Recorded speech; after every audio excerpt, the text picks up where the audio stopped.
Hasan fans ক্লাবের পরিচালনায় একটি ডে নাইট ও শর্ট বাউন্ডারি ক্রিকেট টুর্নামেন্ট সুতির সাজুর মোড় পিডব্লিউডি মাঠে উদ্বোধনে উপস্থিত ছিলেন কাশিমনগর হাই স্কুলের প্রধান শিক্ষক জুলফিকার আলী এবং 7 নম্বর জেলা পরিষদের মেম্বার মোহাম্মদ আজমাউর শেখ, জেলা পরিষদের মেম্বার রোজিনা সামাদ, সভাপতি ওবায়দুর রহমান সহ জগতাই 2 নম্বর গ্রাম পঞ্চায়েতের সমস্ত মেম্বারগণ।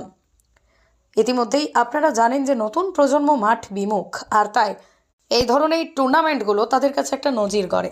হাসান ফ্যান্স ক্লাবের পরিচালনায় একটি ডে নাইট ও short boundary cricket tournament Satish সাজুর মোড় পিডব্লিউ মাঠে উদ্বোধন হয়। উপস্থিত ছিলেন কাশিমনগর হাই স্কুলের প্রধান শিক্ষক জুলফিকার আলী, 7 নম্বর জেলা পরিষদের মেম্বার মোহাম্মদ আজমাউর শেখ, জেলা পরিষদের মেম্বার রোজিনা সামাদ, সভাপতি ওবায়দুর রহমান সহ জগতাই 2 নম্বর গ্রাম পঞ্চায়েতের সমস্ত মেম্বারগণ।